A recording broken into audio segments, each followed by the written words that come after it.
Good morning, welcome back to my channel. তো তোমরা সবাই কেমন আছো? আশা করি সবাই খুব ভালো আছো। তো আমরাও ভীষণ ভালো আছি। আর দেখো সকাল সকাল টোনাকে একটা সারপ্রাইজ দিয়ে দিলাম। তো মানে সকালবেলা ঘর গুছাতে গিয়ে দেখি এই চালাটাকে আর কি দেখতে পেলাম। তার দেখতে পেয়ে অনেক কষ্টে এই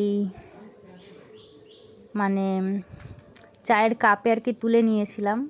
আবার ভেবো না যে এই চায়ের কাপটা আমরা চা খাই, এটাই চা টা খাওয়া হয় না, এমনি মানে এটা ওটা রাখা হয়, টুকিটাকি ওষুধের যে খোসা টোসা হয় ওই সব রাখা হয়। তো তার ভেতরে আমি ভরে নিলাম, কারণ আমার খুব ভয় লাগছিল এটা মারতে। টোনাকে দিয়ে মারাবো বলে আমি ওটা আর কি কাপের মধ্যে ভরে নিয়েছিলাম। আর টোনাকে বলছিলাম তোমার জন্য একটা সারপ্রাইজ আছে, তার জন্য ও খুলে দেখো মুখটা কেমন ভ্যাটকাচ্ছে। ওকে বলছিলাম কেমন লাগছে সারপ্রাইজটা। ওটা আমি সকালে আর কি রেখেছিলাম, টোনার আস্তে আস্তে সন্ধ্যা হয়ে গেছে, ও তখনই আর কি সারপ্রাইজটা খুললো। তো যাই হোক, এদিকে দেখো আমি সন্ধ্যা দিয়ে দিয়েছিলাম, সন্ধ্যা দিয়ে তারপরে টোনাকে সারপ্রাইজটা দিয়ে আবার চলে এসেছি ঠাকুর ঘরে প্রসাদ তুলতে। তো এদিকে দেখো এখন প্রসাদটা তুলে নিলাম। তো এখন এই কয়দিন সন্ধ্যা পুজো আমিই দিচ্ছিলাম, তো তার জন্যই আমি তুলে নিচ্ছিলাম, কারণ বাড়িতে কেউ নেই। তো যাই হোক, তোমরা ভিডিওটা দেখতে থাকো। আর দেখো এটা হলো পরের দিনের ভিডিও। তো নতুন করে আবার সবাইকে গুড মর্নিং জানাচ্ছি। তো সকালে রান্না বান্না সেরে টোনা কাজে চলে গেছে, আর আমি দেখো এদিকে স্নান করে পুজো দিয়ে রেডি হয়ে বেরিয়ে পড়েছি একটুখানি বাজারের দিকে, কারণ বাজারে একটু কাজ ছিল, সেটা করতেই গেছিলাম। তো এখন দেখো টোটোতে উঠে পড়েছি, আর রাস্তাটা দেখো কতটা সুন্দর হয়ে গেছে। মানে এখন আর টোটোতে উঠলে না খুব ভালো লাগে, আগে যেরকম ভালো লাগতো না কোথাও যেতে বেরোতে। সাইকেলে বসলেও কীরকম একটা ভাঙাচোরা রাস্তা যেহেতু ছিল, তার জন্য প্রবলেম হতো। আর এখন যেহেতু রাস্তাটা খুব সুন্দর হয়ে গেছে, তার জন্য এখন মনে হয় খালি বাজারে যাই, ঘুরতে যাই, এরকম একটা ব্যাপার। তো আগে একদিন তোমাদের দেখাচ্ছিলাম যে কেমন জল হয়ে গেছে, তার অনেক দিন পরেই আবার বাজারে যাচ্ছি। তো দেখো এখনও জলটা ভালো করে শুকায়নি। কী করে শুকাবে? তারপর তো বৃষ্টি হয়েই যাচ্ছে, তার জন্য আর জলটা শুকায়নি। তো আমি বাজারে কি করতে গেছিলাম তোমরাই দেখে নাও, কারণ যেহেতু আমি পুজো দিচ্ছিলাম, আর সকালবেলা ঘুম থেকে উঠে না আমি ফুল পাচ্ছিলাম না গাছে। আর ছিল একটা গাছে শিউলি ফুল ছিল, সেটা মাটিতে পড়ে, আর যেহেতু বৃষ্টি বাদল হচ্ছে তার জন্য সেই কাদার মধ্যে ফুল পড়ে থাকে, সেটা তুলতে গেলে কেমন চটকে যায়। তো সেই কারণেই আমি চলে গেছিলাম বাজারে ফুল কিনতে। একবারে এতটা ফুল নিয়ে এসেছি, কিনে রেখে রেখে পুজো দেবো যে কদিন যায়। তো যাই হোক, বাড়িতে এসে প্রচণ্ড গরম লেগে গেছিলো, কারণ প্রচুর গরম ছিল, তার জন্য আমি আর একবার স্নান করে নিয়েছি। আর দেখো আজকে একটা বড় টিপ পরেছি, মানে নাইটিটা পরার পরে, এই নাইটিটা পরার পরে দেখো এতে কেমন গোল গোল টিপ আছে, তাই ভাবলাম এর সাথে ম্যাচিং করে একটা বড় টিপ পরা যাক, তার জন্য একটা বড় টিপ পরে নিয়েছিলাম। আর আমার রান্নাবান্না কমপ্লিট হয়ে গেছে। তো লাস্ট পাতে টোনার জন্য আর একটা সারপ্রাইজ দেওয়ার জন্য আমি এগুলো করেছি। তো এটা কি বলো তো, তোমরা দেখে বলো দেখি কে কে বলতে পারো। আর যারা বলতে পারছো না দেখতে থাকো, জানতে পারবে এটা আমি কি করছি। যেহেতু আগের দিন সন্ধ্যাবেলা টোনাকে একটা সারপ্রাইজ দিয়েছিলাম, সেটা ছিল পোকা, তাতে ওর মনটা একটু খারাপ হয়ে গেছে, তার জন্য আজকে ওর পছন্দেরই একটা জিনিস তৈরি করছি। তো যাই হোক, তোমরা হয়তো অনেকে বুঝতে পেরেছো, অনেকে বুঝতে পারোনি, তো আমি বলে দিই, এটা আমি মিষ্টি বানাচ্ছিলাম। তো আজকেই ফার্স্ট টাইম মিষ্টিটা বানালাম। তো এদিকে দেখো এখন জলের শিরা করে নিচ্ছিলাম, মানে জলের মধ্যে চিনি দিয়ে এলাচ দিয়ে একটা শিরা টাইপের করে নিচ্ছিলাম। তো আমি দু রকম মিষ্টি করব, একটা হলো রসগোল্লা করব, আর একটা হলো কালো জাম করব। জানি না কতটা কি লাগবে খেতে ভালো, তার জন্য বানাচ্ছিলাম। এটা হলো বানানো যেহেতু পুরোপুরি কমপ্লিট হওয়ার আগের থেকে ভিডিও, তাই আগের কথাগুলো আমি বলছি। এই সময়টা আমার এরকমই মনে হচ্ছিল যে কেমন হবে, ভালো হবে কি হবে না। তো যাই হোক, ওদিকে দেখো শিরার জলটা ফুটে গেছে, তার মধ্যে এখন আমি মিষ্টিগুলো ছেড়ে দেব। তো রসগোল্লা না এরকমভাবেই করে, মিষ্টি শিরার মধ্যে দিয়ে দেয়। তো দেখো আমি আর্ধেক কটা দিয়ে দিচ্ছি, এই কটা আর কি রসগোল্লা হবে, আর বাদ বাকিগুলো হবে কালো জাম। দেখো দেওয়ার ফার্স্টে জলটা ভালো করে ফুটিয়ে নিয়ে তার মধ্যে মিষ্টিগুলো ছেড়ে দিচ্ছি। আর এই সময়টা না যখন ছাড়বে, এই সময়টা জানি না কে কেমন দেয়, আমি তো প্রচুর লো করে দিয়েছি, কারণ মিষ্টিটা ছাড়ার সময় না জলটা কেমন ছিটে আসে, তো তার জন্যই আমি গ্যাসটা সিম করে দিয়ে তারপর একে একে মিষ্টিগুলো দিয়ে নিচ্ছিলাম। আর ফার্স্টে তো দেখেছো দেওয়ার সাথে সাথে মিষ্টিগুলো ডুবে যাচ্ছিলো, আর যেহেতু এখন অনেকটা টাইম কেটে গেছে তার জন্য দেখো মিষ্টিগুলো কীভাবে জলে ভেসে উঠছে।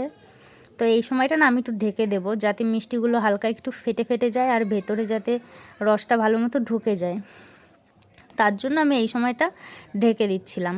আর এদিকে দেখো এই কটা রেখে দিয়েছি, এই কটা দিয়ে আমি কালো মিষ্টি বানাবো। মানে আমি তো কালো মিষ্টিই বলি, তো অনেকে বলে কালো জাম, ঠিক আছে আমি কালো মিষ্টিই বলি। তো ওদিকে প্রায় আমার মিষ্টিটা হয়ে গেছে, দেখো কতটা ফুলে গেছে, অনেকটা ফুলে গেছে আর ভেসে উঠেছে পুরোটা। তো তারপরে আমি আরও কিছুটা সময় জাল করে নেব, কারণ পুরোটা যাতে ঠিক হয়ে যায়, মানে সিদ্ধ হয়ে যায়। আর দেখো এই সময়টা কীরকম ঘোলা হয়ে গেছে আমার ক্যামেরাটা, কারণ পুরো তাপটা যেহেতু ওটা আমি ফুটাচ্ছিলাম, সেই জলের যে তাপটা না পুরোটা আমার ক্যামেরায় গিয়ে পুরো ধোয়াটে হয়ে গেছিলো, তার জন্য আমি একটু মুছে নিলাম। আর দেখো এদিকে মিষ্টিগুলো কতটা নরম হয়েছে, প্রচুর নরম হয়েছিল আর খেতে না প্রচণ্ড টেস্টি হয়েছিল। ফার্স্টে তো যখন বানাচ্ছিলাম তখন একটু ভয় ভয় করছিল যে ফার্স্ট টাইম বানাচ্ছি কেমন হবে কি হবে না, তো পরে দেখি না পুরো ঠিকই আছে। আর আমি আরও একদিন মিষ্টি বানাবো, যদি সেদিন পারি, তো সেদিন পুরোটা মানে কিভাবে বানালাম পুরো রেসিপিটা তোমাদের সাথে শেয়ার করব। তো আজকে যেহেতু একা একা ভিডিও করছি, একা একা বানাচ্ছি, তো তার জন্য পুরো ভিডিওটা করতে পারিনি, লাস্টের দিকেই তোমাদের দেখাচ্ছি। আর দেখো এদিকে তো আমি পুরো ঘেমে পুরো অবস্থা খারাপ হয়ে গেছে। আর আমার না বেশি ঘামে দু চোখের যে তলটায় যেন মনে হয় কি আমি কান্না করছি, এরকম জায়গায় আমার বেশি ঘামে। তো যাই হোক ওদিকে আমার রসগোল্লাগুলো হয়ে গেছে, ওটা আমি এখন ভালো করে ঢেকে দিয়েছি। আর এদিকে কড়াইটা ধুয়ে আবার গরম করে নিচ্ছিলাম, কারণ এখন আমি কালো জাম করব, তার জন্য আগে ভালো করে কড়াইটা ধুয়ে সেটা গরম করে তার মধ্যে এখন আমি মিষ্টি দেব। আর তোমরা দেখি তো কে কে পারো বলতে যে আমি কটা রসগোল্লা বানিয়েছি আর কটা কালো জাম বানিয়েছি, ঠিক আছে?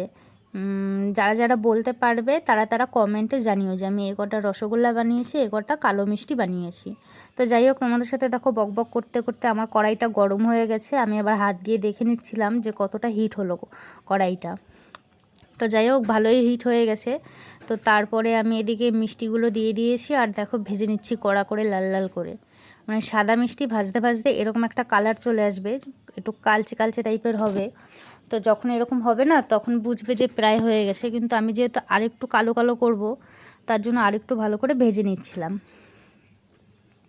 মিষ্টি বানানো না খুবই ইজি, পুরো হয়তো দোকানের মতো হয় না, কিন্তু তুমি যেহেতু বাড়িতে বানাচ্ছো তো কোনো রকম দোকানে দেখবে অনেক কিছু দেয়, কেমিক্যাল অনেক কিছু দিয়ে থাকে, তারপরে বাসি দুধ বাসি মিষ্টি ভেঙে ভেঙেও দেয়। তো সেই হিসাবে আমার মনে হয় বাড়িতে এরকম অল্প খরচায় মিষ্টি বানিয়ে খাওয়া অনেক ভালো। তা আমি তো এরপর থেকে মিষ্টি বানাবো। আর টোনা তো খেয়ে ও নিজেও বলেছে যে এখন থেকে আর বাজারে কিনে খাবো না, তুমি বানাবে আমি তাই খাবো। তো এদিকে দেখো টোনা এখন খাচ্ছে, ওকে আমি এখনও বলিনি যে মিষ্টি বানিয়েছি, ও কিছুই জানে না। তো এসে এদিকে খাচ্ছে, আর আমি যেহেতু সারপ্রাইজ দেবো, বেশি এখন ভাত নেই সামনে, তার জন্য আমি ক্যামেরাটা অন করেছি। আর এটা হলো আমি সামনে নিয়ে নিয়েছি মিষ্টিটা। আর ওদিকে দেখো মুভি দেখছে, নতুন মুভি গোড়া, তো ওই মুভিটা দেখছিল। আর একটুখানি স্কিপ করো এই জায়গাটা, জানি এটা নিয়ে হয়তো অনেকে কমেন্ট করবে। তো যাই হোক দেখো টোনার রিয়াকশানটা দেখো, আমি বলছি সারপ্রাইজ আছে একটু খুলে দেখো, ও তো দেখে পুরো অবাক হয়ে গেছে যে কি মিষ্টি।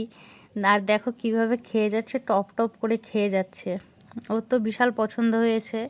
আর কি বলো তো এরকম কিছু একটা বানানোর পরে যদি রিয়াকশানটা ভালো পাওয়া যায় না, তাহলে না আরও বানাতে ইচ্ছা করে। আর ও তো দেখো খেয়েই যাচ্ছে খেয়েই যাচ্ছে। তো আমি জিজ্ঞেস করছিলাম কেমন হয়েছে, বলছিল খুব টেস্টি হয়েছে, এখন থেকে আর বাজারে খাবো না, তুমি বাড়িতে বানাবে।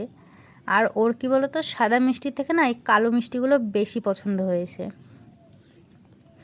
তাই দেখো এই যে দেখে রাখো কটা আছে কালো মিষ্টি, আর একটু পরেও দেখতে পাবে আর কটা থাকে। আমি এদিকে আবার একটু নাড়িয়ে দিচ্ছিলাম, দেখো পুরো মনে হচ্ছে না দোকানের মিষ্টি। মিষ্টিগুলো কিন্তু সত্যিই খুব সুন্দর হয়েছিল।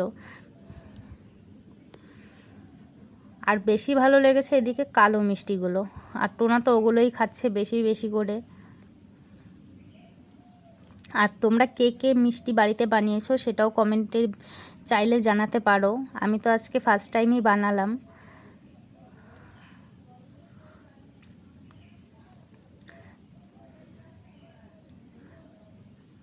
দেখো এবার তোমরা দেখে নাও মিষ্টি কতগুলো ছিল, সাদা মিষ্টি কালো মিষ্টি কটা ছিল আর কটা আছে এখন। ওগুলোই বেশি ভালো খেয়েছে। আর আমি বলছিলাম যে আমি এত কষ্ট করে বানালাম, আমাকে একটা খাইয়েও দিলে না, নিজে একা একা খাচ্ছ। শুনে আরও বেশি করে নিজে খাচ্ছে, আমাকে তো খাইয়ে দিল না একটা। তো যাই হোক, সবার লাস্টে একটা খাইয়ে দিয়েছিল, সেটা তোলা হয়নি। তো যাই হোক, তোমাদের কার কেমন লেগেছে ভিডিওটা, কোথায় ভালো লেগেছে কোথায় ভালো লাগেনি সেটা চাইলে কমেন্টে জানাতে পারো। আর আজকের ভিডিওটা আমি এখানেই শেষ করব। তোমাদের কেমন কি লাগলো বক্তব্য সব কমেন্টে জানাতে পারো। তো যাই হোক, ভালো থেকো, বাই।